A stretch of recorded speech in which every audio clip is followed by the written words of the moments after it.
आज के शांति संवाद में सभी स्नेहीजनों का स्वागत करता हूं और संवाद का प्रारंभ सीधे सीधे एक प्रश्न से करता हूं। आप बताइए, आज भारत की बेटियों का श्रृंगार क्या है? आप बताइए, आज भारत की बेटियों का श्रृंगार क्या है? आज भारत के बेटों का श्रृंगार क्या है? अच्छा, आप ये बताएं, मनुष्य का श्रृंगार क्या है? तुलसीदास जी सीता जी के विवाह के समय में सीता जी के बारे में लिखते हैं, सिय शोभा नहीं जाई बखानी, जगदम्बिका रूप गुण खानी। इस दोहे से स्पष्ट हो जाता है कि सीता जी गुण की खान थी।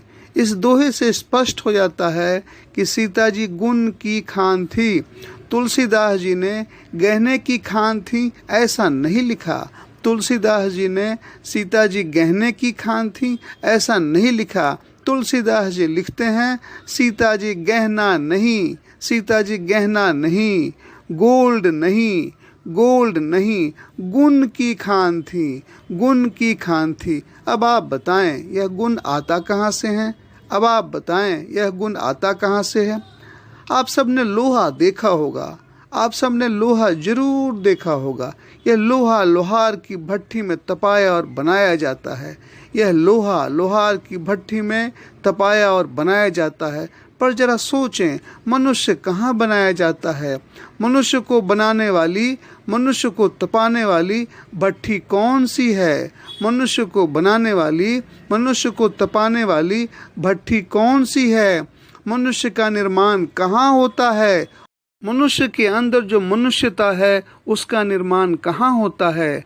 मनुष्य के अंदर जो मानवता है उसका निर्माण कहाँ होता है? जरा सोचें, जरा समझें। मनुष्य का निर्माण, मनुष्यता का निर्माण, मानवता का निर्माण मेरी समझ से शिक्षा से कहीं ज़्यादा संस्कारों से होता है। मानवता या मनुष्यता का निर्माण शिक्षा से कहीं ज़्यादा दीक्षा से होता है। आजकल की रटंत पढ़ाई से मनुष्य कलेक्टर या क्लर्क, चपरासी या चेयरमैन, प्यून या पुलिस, इंजीनियर या डॉक्टर बन जाता है। पर दुनिया इन सब से नहीं चलती, पर दुनिया इन सब से नहीं चलती। दुनिया तो चलती है मनुष्यता से, दुनिया तो चलती है मानवता से, दुनिया तो चलती है संस्कार से, दुनिया तो चलती है दीक्षा से। इसलिए आज की अंग्रेजी पढ़ाई एक ऐसी शिक्षा है जो कूड़ा है, कूड़ा। इसलिए आज की अंग्रेजी पढ़ाई एक ऐसी शिक्षा है जो कूड़ा है, कूड़ा, जिसे पढ़ करके, जिसे रट करके आप डॉक्टर, कलेक्टर बन सकते हैं। पर वह डॉक्टर, वह कलेक्टर जिसका कैरेक्टर ठीक नहीं हो, वह कलेक्टर जो करप्ट हो, उस पढ़ाई का क्या फ़ायदा? उस शिक्षा का क्या फ़ायदा? आज देश में भ्रष्टाचार है। इसकी वजह ही है कि देश में संस्कार नहीं है। अंग्रेजी शिक्षा है पर भारतीय दीक्षा नहीं है। आप इस बात को बार बार सुने और इस बात को आप बार बार समझने की कोशिश करें।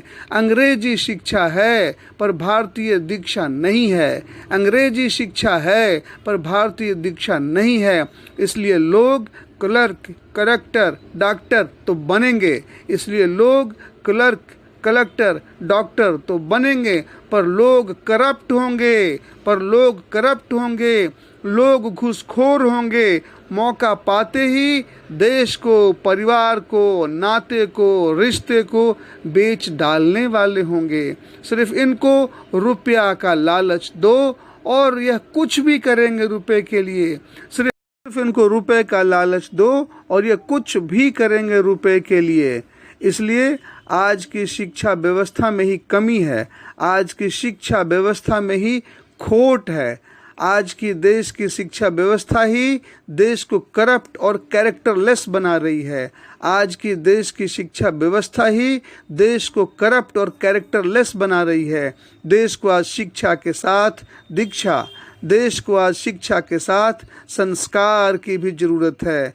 देश को आज शिक्षा के साथ दीक्षा, देश को आज शिक्षा के साथ संस्कार की भी ज़रूरत है, जिससे लोग डॉक्टर, इंजीनियर, क्लर्क, कलेक्टर जो भी बने, लेकिन करप्ट और कैरेक्टरलेस नहीं बने, चरित्रहीन नहीं बने, चरित्रवान बने, चरित्रहीन नहीं बने, गुणवान बनेंगे। यह गुण आता कहाँ से है? लोग गुणवान बनते कैसे हैं? आज़ादी के पहले की भारतीय शिक्षा व्यवस्था संस्कार और दीक्षा आधारित थी। इसी वजह से देश में महात्मा गांधी, सरदार पटेल, बाल गंगाधर तिलक, लाला लाजपत राय, शहीद भगत सिंह और शहीद चंद्रशेखर आज़ाद जैसे लोग पैदा होते थे। आज़ादी के बाद देश में कोई शहीद भगत सिंह या शहीद चंद्रशेखर आज़ाद पैदा क्यों नहीं होते? जरा आप सोचें, आज़ादी के बाद देश में कोई शहीद भगत सिंह या शहीद चंद्रशेखर आज़ाद पैदा क्यों नहीं होते? जरा सोचें। इसलिए समझना जरूरी है कि बेटियों का श्रृंगार गोल्ड या गहना नहीं, बल्कि बेटियों का असली श्रृंगार उनका गुण है। बेटों का भी असली श्रृंगार उनका चरित्र है, उनका संस्कार है। चरित्र और संस्कार के बिना घर, परिवार, गांव और देश सब के सब बेकार ही होते हैं। चरित्र और संस्कार के बिना घर, परिवार, गांव और देश सब बेकार के बेकार ही होते हैं। अगर चरित्र और संस्कार नहीं रहे तो आपको करप्ट और कैरेक्टरलेस बनने में 1 मिनट भी नहीं लगेगा। आप पल भर में चरित्रहीन और कैरेक्टरलेस बन सकते हैं। बेटी का श्रृंगार क्या है? बेटे का श्रृंगार क्या है? अब तो आप थोड़ा बहुत समझ गए होंगे, पर अब बताएं देश का श्रृंगार क्या होता है? देश का श्रृंगार क्या होता है? देश का श्रृंगार देश की वे गौरव गाथाएं होती हैं। देश का श्रृंगार देश की वे गौरव गाथाएं होती हैं जिनसे देश सुंदर, मजबूत और खुशहाल बनता है। अपने देश भारत का श्रृंगार करने के लिए अगर आप एक माला बनाएंगे तो उस माला में उन वीर सपूतों का नाम जरूर जुड़ेगा जिन्होंने निस्वार्थ भाव से त्याग करके, यातनाएं सह के, बेड़िया पहन के भारत के लिए अपना सब कुछ कुर्बान कर दिया। यहाँ तक कि फांसी के फंदे पर भी हंसते हंसते चढ़ गए। देश को आज़ादी दिलाने के लिए बहुत से वीर सपूतों को जो यातनाएं दी गई, उन्हें पढ़कर रोम रोम सिहर उठता है। पर यही कहानियाँ, यही गौरव गाथाएं, यही महान चरित्र आज हम सबके प्रेरणा के स्रोत हैं। काला पानी की कहानी भी उन वीर सपूतों की कुर्बानी की कहानी है। आइए पहले हम सब उन शहीदों को नमन करते हैं जिनकी वजह से हम आज़ाद हैं, और अब मैं सीधे उनकी कहानी प्रारंभ करता हूं जो हम सबको जाननी चाहिए और जिनसे प्रेरणा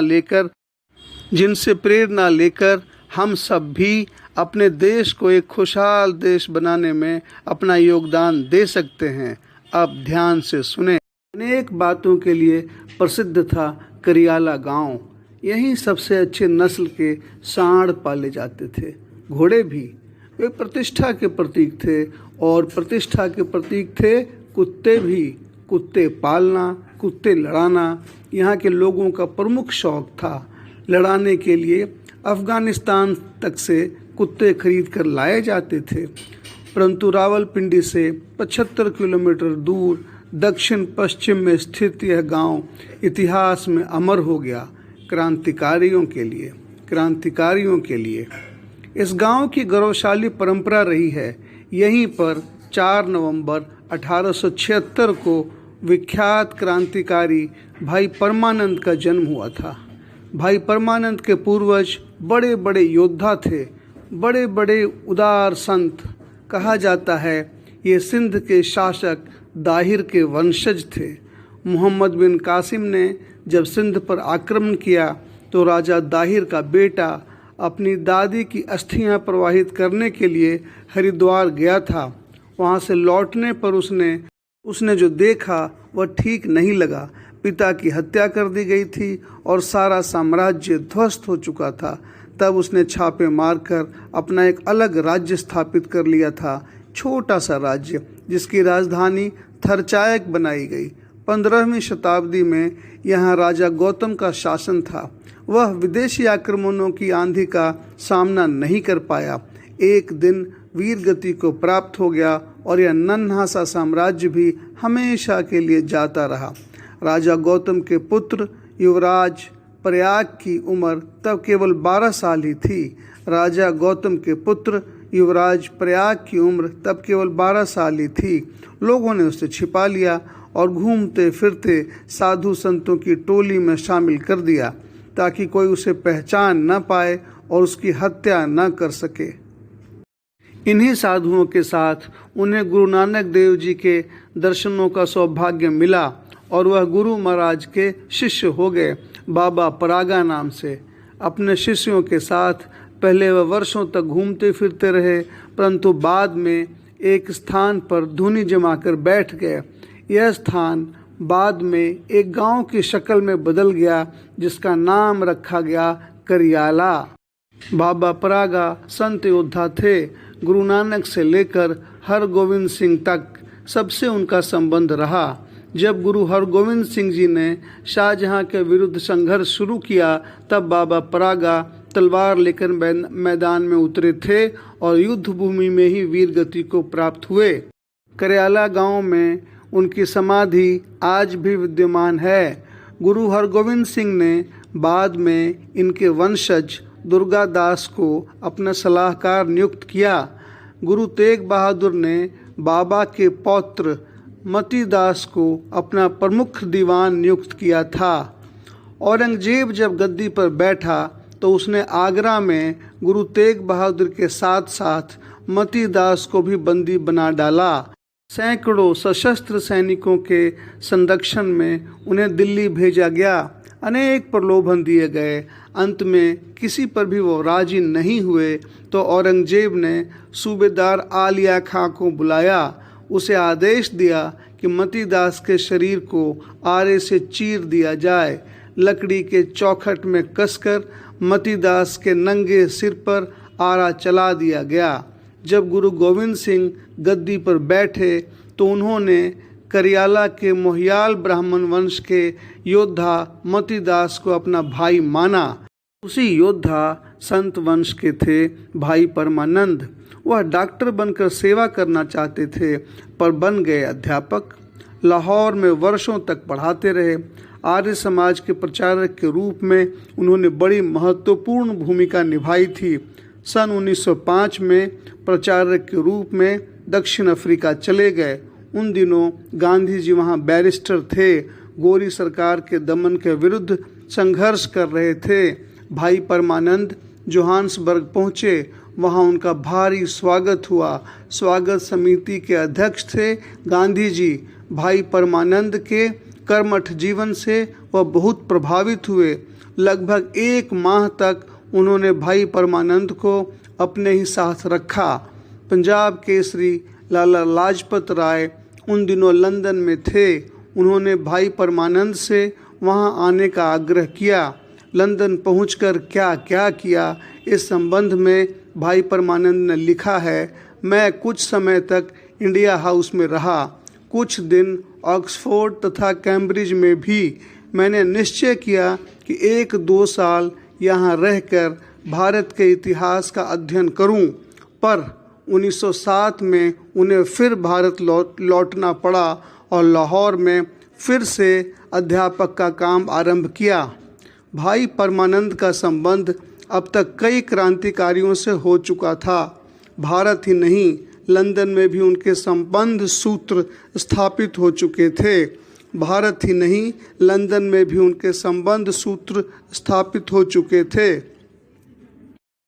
1909 में उनके घर की तलाशी ली गई।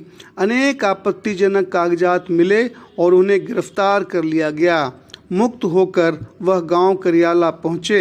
गांव के लोग उनसे मिलने से डरते थे। गांव के लोग उनसे मिलने से कतराते थे। कौन अंग्रेज़ों से बैर मोल ले, भला कौन अंग्रेज़ों से बैर मोल ले। अंत में उन्होंने निश्चय किया कि वह अमेरिका चले जाएंगे, वहाँ 3-4 वर्ष तक औषधि विज्ञान का अध्ययन करें, फिर भारत आकर औषधि निर्माण का कार्य आरंभ करें। इससे देश की सेवा होगी तथा औषधियों को खरीदने के लिए जो देश की धनराशि बाहर जा रही है वह रुकेगी। 10 अक्टूबर 1910 को वह अमेरिका के लिए रवाना हो गए। तब उनके पास कुल जमा पूंजी थी 64 रुपये। लगभग 3.5 साल तक वह वहाँ रहे। दिसंबर 1913 में जब वह बम्बई लौटे तो तब तक बहुत कुछ घटित हो चुका था। भाई परमानंद ने भारत का इतिहास पुस्तक पूरी कर ली थी। भाई परमानंद के चचेरे भाई बालमुकुंद को 23 सितंबर 1912 को बंदी बना लिया गया था। चांदनी चौक के शाही जुलूस में वायसराय हार्डिंग पर उन्होंने बम फेंका था। अनेक साथियों के साथ उन्हें फांसी पर लटका दिया गया। इससे प्रवासी भारतीयों में आक्रोश था। चलिए देशनु युद्ध करन, चलिए देशनु युद्ध करन की भावना विदेशों में पनपने लगी। कनाडा ब्रिटेन का तब उपनिवेश था। वहाँ अनेक प्रवासी भारतीय बस गए थे। उनकी देखा देखी और भी बहुत से लोग वहाँ जा रहे थे। कनाडा सरकार यह सब नहीं चाहती थी, अतः उसने कानून बना दिया कि अब वे ही व्यक्ति कनाडा में उतर सकते हैं जो अपने देश से सीधे आएंगे। कनाडा जाने की प्रतीक्षा में हांगकांग, जापान आदि स्थानों में अनेक भारतीय पड़े थे। पैसे के अभाव में भारत लौटने की भी स्थिति में नहीं थे। भाई गुरदीत सिंह विदेशों में व्यापार करते थे। उन्होंने एक योजना बनाई, धन एकत्र किया, प्रवासी भारतीयों से हर तरह की सहायता ली। जापान जाकर एक जहाज कामागाटामारू किराए